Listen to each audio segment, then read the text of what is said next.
औज़ुबिल्लाहिमिनश्शैतानिर्रजीम बिस्मिल्लाहिर्रहमानिर्रहीम। आप देख रहे हैं मेरा YouTube channel Numan Ahmad advocate. आज हम बात करेंगे तोशाखाना केस के ऊपर।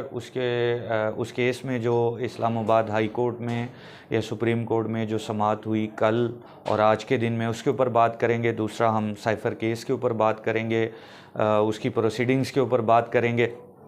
सबसे पहले हम बात करते हैं तोशाखाना केस में।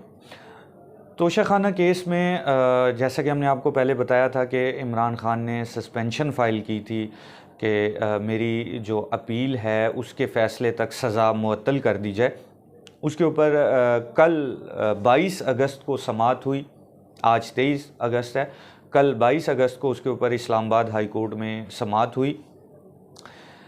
जो इलेक्शन कमीशन के वकील थे अमजद परवेज़ साहब, उन्होंने मोहलत मांगी, वक्त मांगा कि मुझे वक्त दिया जाए, मैंने इस केस को तैयार करना है।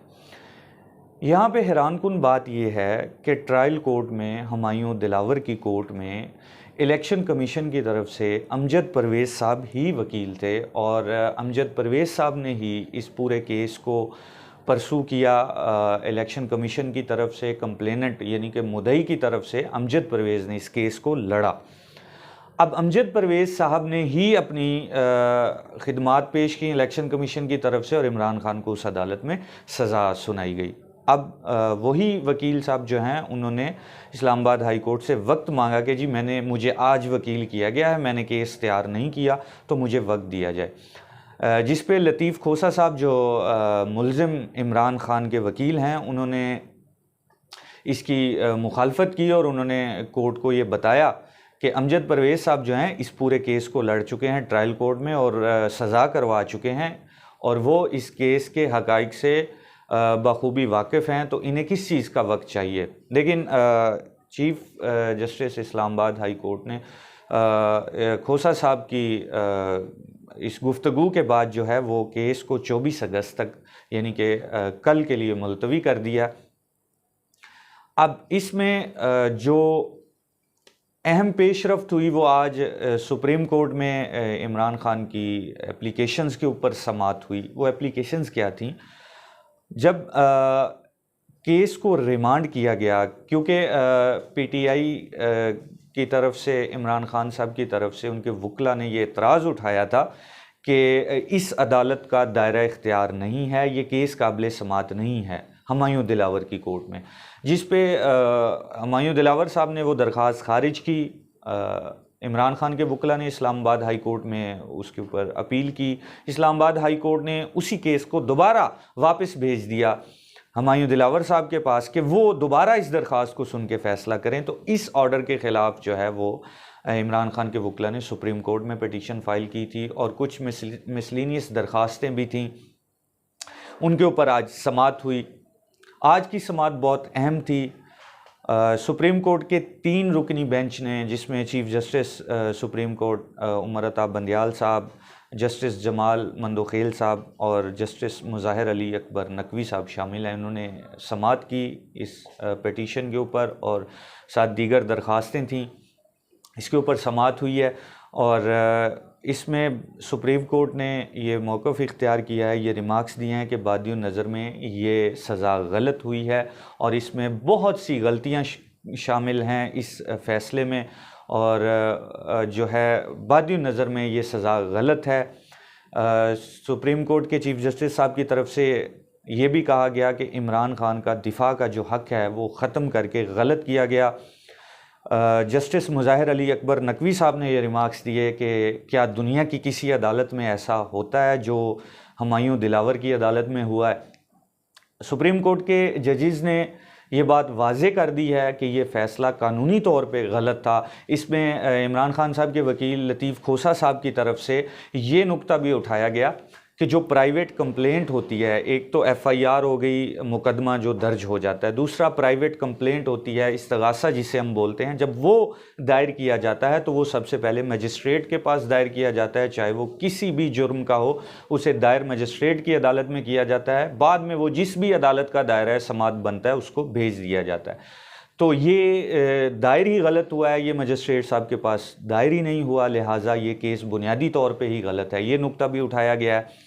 तो इस पे सुप्रीम कोर्ट ने वाज़े कहा कि ये सज़ा गलत हुई है, लेकिन चूँकि आपकी जो सज़ा मुअत्तली की दरख्वास्त है वो कल के लिए इस्लामाबाद हाई कोर्ट में फ़िक्स है, तो लिहाजा कल इस्लामाबाद हाई कोर्ट को फ़ैसला करने दें। सुप्रीम कोर्ट ने ऑर्डर में लिखा है कि इस्लामाबाद हाई कोर्ट कल 1 बजे इस पर समाअत करे, और सुप्रीम कोर्ट ने इस केस की समाअत कल 2 बजे तक 24 अगस्त दोपहर 2 बजे तक मुलतवी कर दी है।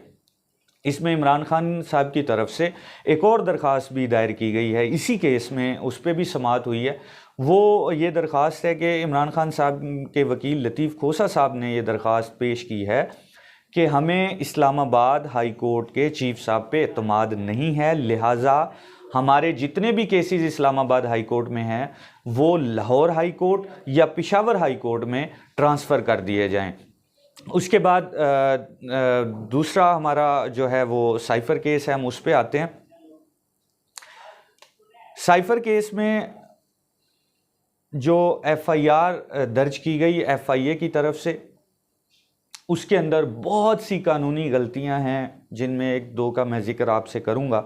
सबसे पहले मैं आपको बताऊंगा कि इसके ऊपर अभी सुप्रीम कोर्ट में ये पेंडिंग है कि ऑफिशियल सीक्रेट एक्ट जो है उसके ऊपर मामलात पेंडिंग हैं और आर्मी कोर्ट्स के मामलात पेंडिंग हैं। इसके बावजूद अभी ये मामला सब जुडिस है सुप्रीम कोर्ट में, लेकिन इसके ऊपर फ़ौरन अदालत भी बना दी गई ऑफिशियल सीक्रेट एक्ट के ऊपर। इस्लामाबाद ATC कोर्ट के कोर्ट नंबर 1 के जो जज हैं अबुल हसनात जुल्करनैन साहब, उनको ऑफिशियल सीक्रेट एक्ट की स्पेशल कोर्ट क्रिएट कर दिया गया है उनकी अदालत को। उसमें इस केस में शाह महमूद कुरैशी को पेश किया गया और शाह महमूद कुरैशी का 4 रोज़ा रिमांड भी जज साहब ने मंजूर कर लिया इसी FIR में और FIA के हवाले कर दिया उन्हें 25 अगस्त तक। 25 अगस्त को उन्हें दोबारा पेश किया जाएगा इसी अदालत में, स्पेशल कोर्ट में। साइफ़र केस में जो FIR दर्ज की गई है उसका नंबर हमारे पास मौजूद है 6/2023। ये FIR नंबर है जो FIA circle counter terrorism wing Islamabad ने दायर की FIR दर्ज की है। इसमें जो कंप्लेनेंट हैं वो यूसुफ नसीम खोकर साहब हैं, जो उनका FIR में कंप्लेनेंट की जगह पे लिखा गया है Yusuf Naseem Khokhar, secretary ministry of interior government of Punjab. Yusuf Naseem Khokhar साहब के बारे में PTI का ये कहना है कि वो मार्च में रिटायर हो गए थे और ये FIR जो है वो दर्ज हो रही है अगस्त में 15/8/2023 को। तो वो कैसे secretary ministry of interior government of Punjab हैं, तो ये मामला अदालत खुद देखेगी। इसमें एक और चीज़ बहुत अहम है, वो ये कि इसमें जो FIR दर्ज की गई वो उसमें लिखा हुआ है कि consequent upon the conclusion of the inquiry number 111/2023 dated 5/10/2022।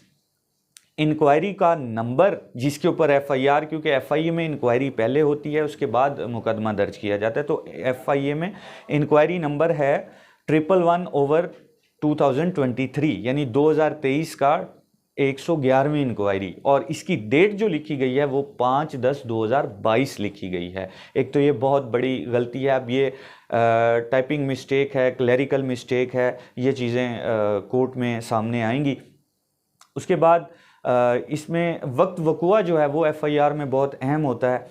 तो इसमें जो वक्त वक़ुआ लिखा गया है वो लिखा गया है मार्च टू दिसंबर 2023, यानी मार्च से लेकर दिसंबर 2022 मार्च से लेकर दिसंबर 2022 तक को वक्त वक़ुआ लिखा गया और FIR दर्ज हो रही है अगस्त 15, 2023 को। और इंक्वायरी नंबर जो है वो 2023 का है, लेकिन डेटेड जो लिखा गया है वो 5/10/2022 लिखा गया है। ये बहुत सी इसमें गलतियां हैं जो अदालत में सामने आएंगी। इसके बाद दूसरा अहम ख़बर मैं आपसे शेयर करना चाहूँगा कि हमारे जो साबिक मिनिस्टर थे, ministry for planning and development, Qureshi साहब, मियां मोहसिन अली कुरैशी साहब, उनके ऊपर भी एंटी करप्शन में FIR दर्ज की गई है। ये FIR जो है मियां शबीर अली कुरैशी मोहसिन कुरैशी साहब के फ़र्जंद हैं, मियाँ शबीर अली कुरैशी, एक्स मिनिस्टर हैं। उनके ऊपर एफ़आईआर दर्ज की है एंटी करप्शन डीजी खान ने, एफ़आईआर नंबर 14/2023। इसका जो वक्त वकूआ लिखा गया है वो लिखा गया है 2021 से 2022, ये वक्त वकूआ लिखा गया है, कोई स्पेसिफ़िक टाइम इसमें नहीं लिखा गया। उसके बाद इस एफ़आईआर का जो मुद्दई है वो भी कोई नहीं है, इसमें ये लिखा गया है कि सोर्स रिपोर्ट पे ये एफ़आईआर दर्ज की जा रही है। तो ये बहुत अहम इसमें चीज़ है। और जो इल्ज़ामात लगाए गए हैं उनमें सिर्फ ये लिखा गया है कि हमारे इल्म में आया कि ये टेंडर उन्होंने मंजूर करवाया। इसमें कुछ तफसीलात जो हैं वो लिखी गई हैं कि जी उन्होंने PWD को खुली छूट दिलवाई और मुतलका एग्जेक्टिव जो है उनसे NOC हासिल नहीं किया और अपना कमीशन हासिल करने की नीयत से अपने इख्तियारात से तजावुज़ किया। और जो मुख्तलिफ़ डिपार्टमेंट्स के ऑलरेडी बिल्डिंग डिपार्टमेंट के जो प्रोजेक्ट्स चल रहे थे उनको दोबारा उनके लिए फ़ंड मंजूर करवाया और उसमें से कमीशन हासिल किया। ये एक एफ़आईआर उन पे दी गई है जिसमें कोई वाज़े जो हैं वो हक़ाइक़ नहीं लिखे गए, कंप्लेनेंट भी मौजूद नहीं है। तो इस बारे में अब देखते हैं कि उन्हें गिरफ़्तार करके जब पेश किया जाएगा तो एंटी करप्शन कोर्ट जो है इस पे मेरिट पे क्या फ़ैसला करती है। अब इस्लामाबाद हाई कोर्ट में कल समाअत होगी, उसके बाद सुप्रीम कोर्ट में 2 बजे समाअत होगी। उसमें जो भी अपडेट्स होंगी इंशाअल्लाह हम आपके साथ शेयर करेंगे। तब तक के लिए इजाज़त।